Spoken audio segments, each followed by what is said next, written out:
네, 안녕하십니까.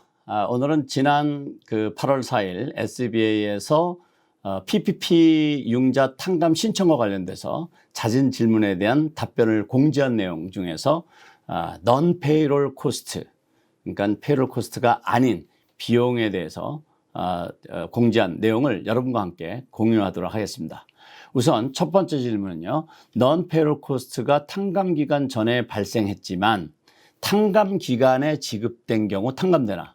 그냥 보통 탕감 기간이 8주에서 24주죠. 그런데 내가 정한 탕감 기간 이전에 발생됐는데 돈은 탕감 기간에 지급했어요. 이런 경우 많죠. 자, 이랬을 때 어떻게 되느냐? SBA에서는 yes, 탕감된다고 답변을 했습니다.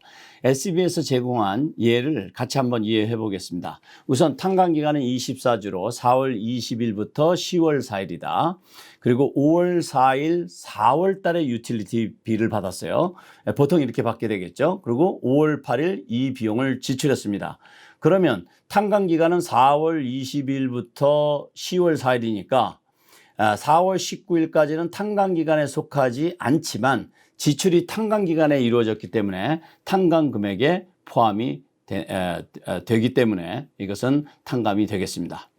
그 다음에 두 번째 질문은 non-payroll cost가 탕감 기간에 발생했지만 탕감 기간이 지나서 지급한 것도 탕감되나? 아까 거하고 조금 반대죠. 그 비용은 사실 탕감 기간 동안에 발생이 됐지만 지출은 언제였죠? 탕감 기간이 끝나고 나서. 자, 그럼 같은 예로 이해를 해보도록 하겠습니다. 자, 이랬을 때 우선 답변을 먼저 드리면요. 예, 탕감이 됩니다. 그래서 예를 들어보면 탕감 기간은 24주로 4월 20일부터 10월 4일이다. 좀 전에 예를 들었던 건 똑같은 경우죠. 이랬을 때 10월 6일 날 9월 유틸리티를 받았습니다. 사실 탕감 기간은 10월 4일 날 끝났죠. 근데 10월 6일 날 받았어요. 언제 거를? 9월 달. 9월 달 비는 9월은 탕감 기간 동안이었죠. 그래서 10월 16일 날 9월 유틸리티 비를 지급했다. 자, 이랬을 경우에 어떻게 된다 그랬죠? 네, 탕감될 수 있습니다. 그 다음에 세 번째 질문은 만약 대출자가 alternative payroll period를 선택했다면 alternative covered period를 선택했다면 non-payroll cost도 같은 기간이 적용이 되나? 자, 이 질문입니다.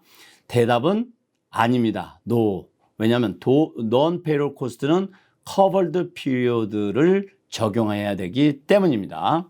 그러니까 payroll cost는 우리가 covered period 그 다음에 alternative covered period를 선택할 수가 있어요. covered period라는 것은 대출을 받은 날로부터 8주, 받은 날로부터 24주가 covered period고 그 다음에 alternative covered period라는 것은 대출을 받은 날부터 계산하는 것이 아니라 페이롤이 지급된 날로부터 계산하는 거예요. 그래서 payroll cost 같은 경우는 이걸 선택할 수 있으나 non-payroll cost, 예서 렌트, 이자, 유틸리티 이런 것은 그렇게 선택할 수 없다는 얘기입니다.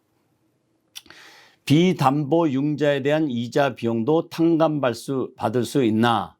안 됩니다. No, SBA에서는 안 된다고 답변을 했습니다. 즉 담보가 제공된 융자에 대한 이자만 가능한데 부동산이나 자동차도 우리가 보통 론을 하게 되면은 어떻게 하죠? 자동차를 담보로 잡죠. 그렇게 담보가 잡힌 것만 그것에 대한 이자만 탕감 대상입니다.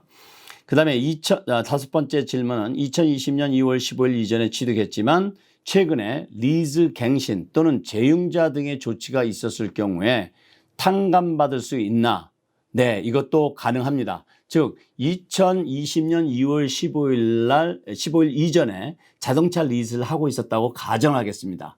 그런데 이 탕감 기간 동안에 내가 자동차 리즈를 다시 더 연장을 했어요. 네, 그랬을 경우에 이것은 해당이 되느냐, 공제받을 수 있느냐? 네, 가능하다는 얘기입니다. 그 다음에 Transportation Utility Fee도 포함되나? 자, 이것은 뭐 일반적인 분들은 별로 이제 해당이 안 될 텐데요. 보통 이제 트러킹 컴퍼니나 이런 데서는 이제 해당이 될 수도 있고 또 특정 주, 카운티, 미국 전체에서 이런 뭐 오레곤이라든지 뭐 이런 데서는 Transportation Utility Fee 같은 것이 부과되기도 합니다. 자, 이럴 때 이것도 해당이 되느냐? 네, 포함이 됩니다. 그리고 이제 일곱 번째, 전기세 이외에 부담하는 서플라이 차지, 디스트리뷰션 차지와 같이 전기세와 별도로 부과하는 비용도 포함될 수 있나? 네, 이것도 포함이 된다고 답하고 있습니다. 이것은 무슨 얘기냐면 보통 우리가 지역에 따라 좀 차이가 있는데 어떤 데는 그냥 전기세, 그래서 electricity bill, 그러면 그냥 거기에 다 그냥 한꺼번에 다 포함돼서 납부하기도 하는데 어떤 지역은 이걸 separate bill로 받는 지역이 있습니다. 그랬을 때 그런 빌에 대한 비용도 탕감 대상이 될 수 있느냐? non-payroll cost로 이런 질문입니다. SBA에서는 네, 포함할 수 있다라고 답했습니다. 오늘은 여기까지입니다.